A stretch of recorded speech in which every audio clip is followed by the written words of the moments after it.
Dans ce tutoriel, nous allons découvrir les documents de synthèse, le bilan, puis le compte de résultat. Commençons par le bilan. Le bilan peut être comparé à une photographie de l'entreprise à une date donnée. Il est composé de deux parties, le côté droit, le passif, qui représente les ressources de l'entreprise ou l'origine des fonds. Le côté gauche, l'actif, appelé aussi les emplois, qui représente l'utilisation des mêmes fonds de l'entreprise. Dans la mesure où il s'agit des fonds de l'entreprise analysés comme ressources puis comme emploi, actifs et passifs sont toujours égaux. On retrouve à l'actif deux grandes masses, l'actif immobilisé, l'actif circulant, et au passif trois grandes masses, les capitaux propres, les provisions pour risques et charges, et les dettes. L'actif immobilisé est composé lui-même de trois grandes sous-parties, les immobilisations incorporelles, puis les immobilisations corporelles et enfin les immobilisations financières. Étudions de plus près le passif du bilan. Les capitaux propres sont composés, premièrement, du capital. Le capital représente les apports qui ont été effectués par les associés dans une SARL ou une EURL, ou par les actionnaires, notamment dans une SA ou SAS. Le capital est ainsi composé de parts sociales dans une SARL ou d'actions dans une société anonyme. Ce capital peut avoir un montant minimum fixé par la loi, notamment dans le cas d'une société anonyme. Deuxième poste, les réserves. Certaines réserves sont fixées par la loi comme la réserve légale, d'autres sont prévues par les statuts, notamment la réserve statutaire. Les réserves proviennent des bénéfices antérieurs et constituent une possibilité d'autofinancement pour l'entreprise. Troisième poste, le résultat de l'exercice, qui peut être un bénéfice ou une perte. Celui-ci est la synthèse du compte de résultat. Enfin, les provisions pour risques et charges correspondent à des risques ou à des charges probables, mais dont la réalisation est incertaine. Elles permettent aussi d'étaler des charges sur plusieurs années, comme par exemple la réparation de la toiture du bâtiment. Plusieurs formes juridiques différentes s'offrent à l'entreprise, avec des conséquences en matière de nombre d'associés, de capital minimum à réunir et de responsabilité. L'entrepreneur peut choisir l'entreprise individuelle dans laquelle aucun capital minimum n'est requis, mais sa responsabilité est illimitée dans la mesure où il y a confusion entre patrimoine privé et patrimoine professionnel. Pour limiter sa responsabilité, il est possible d'opter pour une entreprise unipersonnelle à responsabilité limitée, dans laquelle un seul associé suffit, ou une SARL, sachant qu'au maximum, on peut monter jusqu'à 100 associés. Aucun capital minimum n'est requis, l'entreprise sera dirigée par un gérant. On peut également opter pour la société anonyme, cette fois 7 actionnaires minimum sont nécessaires, avec un capital de 37 000 €. Ou bien pour une SAS ou une SAS unipersonnelle, avec donc un associé au minimum. Dans ce cas, aucun capital minimum n'est requis. À noter que toutes ces formes juridiques entraînent des conséquences différentes quant à la fiscalité du résultat de l'entreprise. Poursuivons l'étude du passif du bilan. On retrouve dans les dettes financières avec notamment les emprunts obligataires. Ces emprunts, contrairement aux emprunts bancaires, ont été émis sur les marchés financiers. On retrouve également les emprunts et dettes auprès des établissements de crédit. Deuxième grand poste, les dettes d'exploitation, c'est-à-dire liées à l'activité courante de l'entreprise. On y retrouve les dettes vis-à-vis de ses fournisseurs, les dettes vis-à-vis de la sécurité sociale et de l'État. Dette fiscale, c'est la TVA. Dette sociale, les cotisations sur les bulletins de salaire. Les dettes fiscales, sociales et les dettes vis-à-vis des fournisseurs sont à considérer comme des ressources pour l'entreprise, dans la mesure où il existe un décalage entre la naissance de la dette et son paiement. Troisième grande rubrique, les dettes diverses, dans lesquelles on retrouve les dettes sur les achats d'immobilisation et les dettes fiscales liées notamment à l'impôt sur les sociétés. L'impôt sur les bénéfices en France est au taux de 33,1%. Étudions maintenant l'actif du bilan. Le premier grand poste, l'actif immobilisé. On retrouve les trois groupes d'actifs immobilisés, notamment les immobilisations incorporelles ou immatérielles. On peut citer par exemple le fonds de commerce pour un artisan, boulanger, pâtissier, les immobilisations corporelles avec le terrain, construction, et les immobilisations financières qui correspondent notamment à l'acquisition de titres sur d'autres sociétés.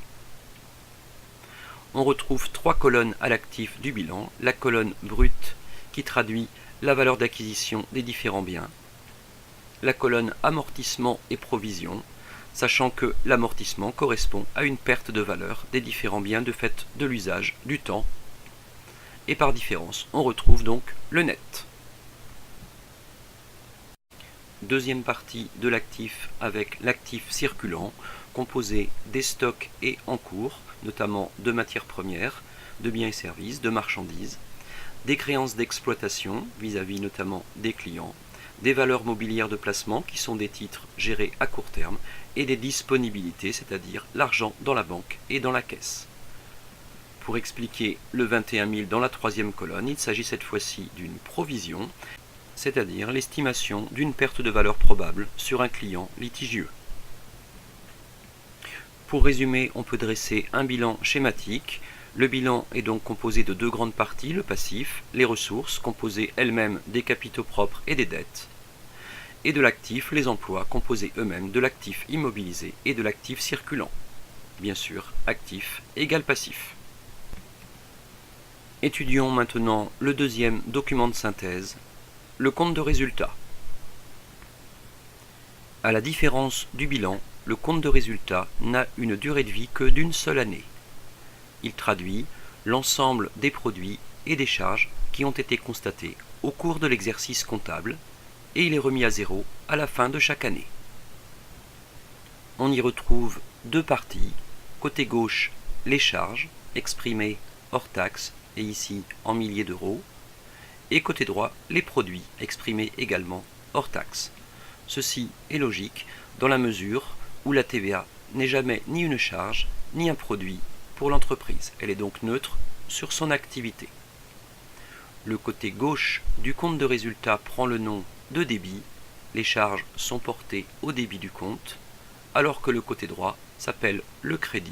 Tous les produits sont portés hors taxe au crédit du compte. On retrouve trois grandes sous-rubriques: charges et produits liés à l'exploitation courante, charges et produits financiers, et enfin charges et produits exceptionnels. La différence entre les produits et les charges va faire apparaître soit un bénéfice, soit une perte pour l'entreprise. Entrons dans le détail des charges en commençant par les charges d'exploitation.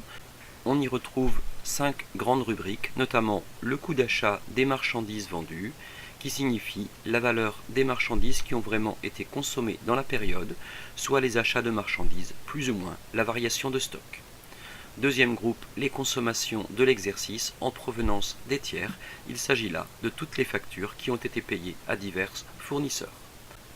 Troisième groupe, les impôts, taxes et versements assimilés, comme la taxe sur les salaires, la contribution économique territoriale, les charges de personnel qui comprennent les salaires nets et les charges sociales, et enfin les dotations aux amortissements et aux provisions de l'exercice en cours.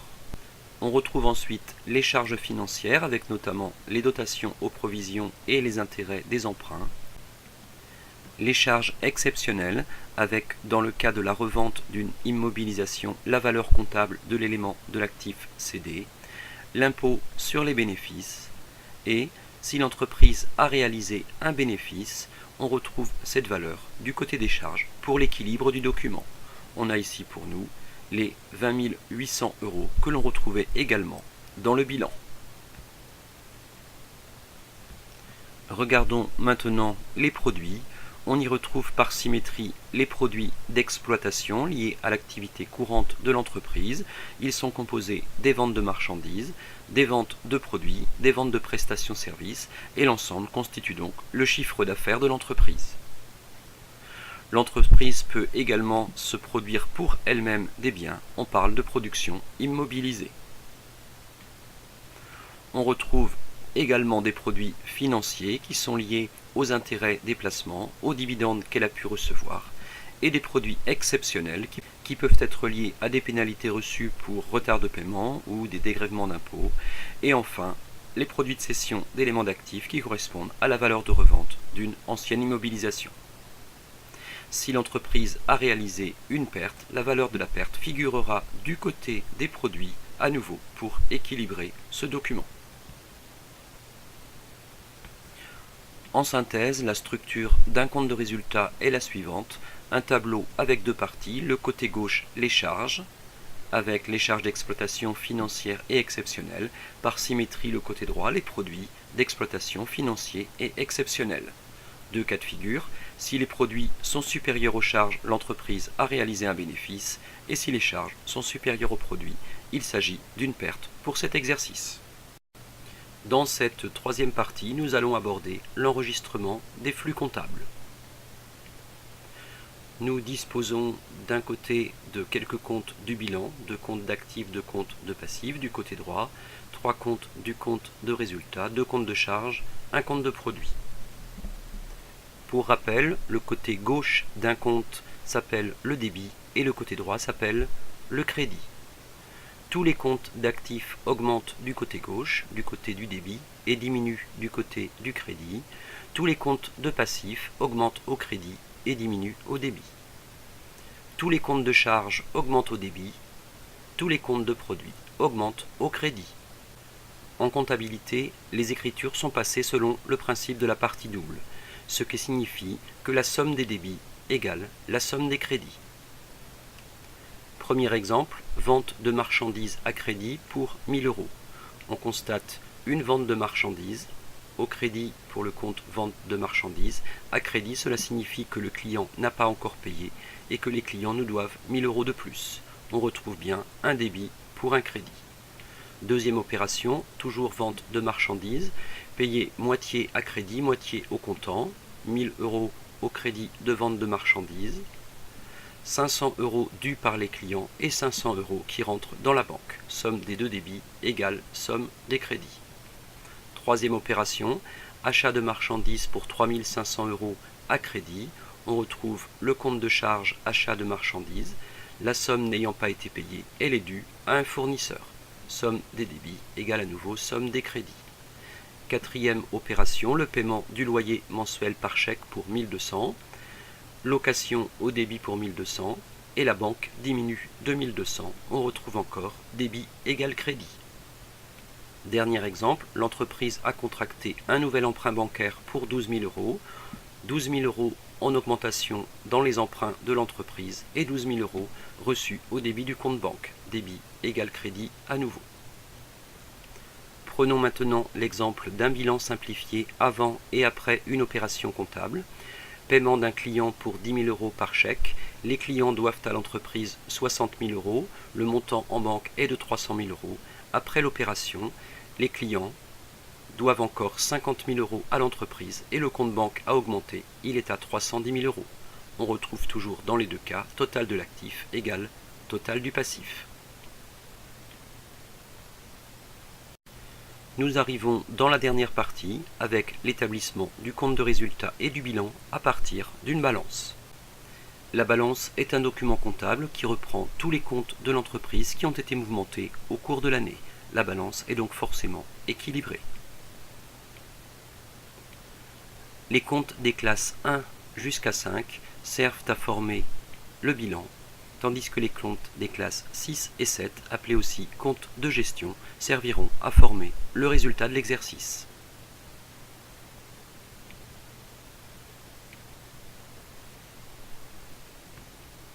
Nous allons dans un premier temps établir à partir de ces 4 comptes le compte de résultat de l'exercice. Nous retrouvons donc achat de marchandises, impôts et taxes et charges de personnel pour les charges, les ventes de marchandises pour les produits.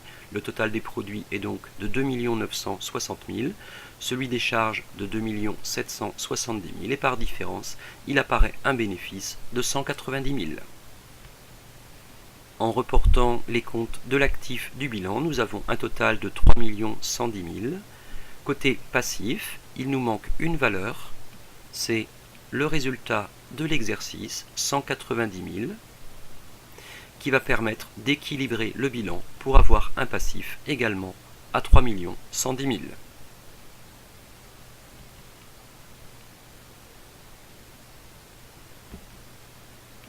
Je vais terminer en rappelant le processus comptable sur une année.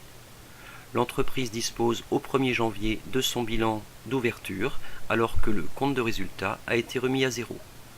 Tout au long de l'année, les écritures vont être enregistrées au journal et au grand livre.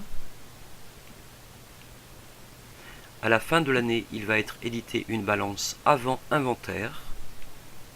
Puis les travaux d'inventaire vont être réalisés, notamment les amortissements, les provisions. Et à nouveau, on pourra établir le compte de résultat et le bilan et retrouver l'équilibre du bilan grâce aux bénéfices ou à la perte. Voilà, je vous souhaite bon courage dans ces apprentissages. Vous retrouvez, comme à chaque fois, le lien pour me joindre sur l'Académie de Nantes, ainsi que les ressources à disposition, les QCM en ligne sur le blog et les 2 chaînes YouTube de gestion ou d'économie.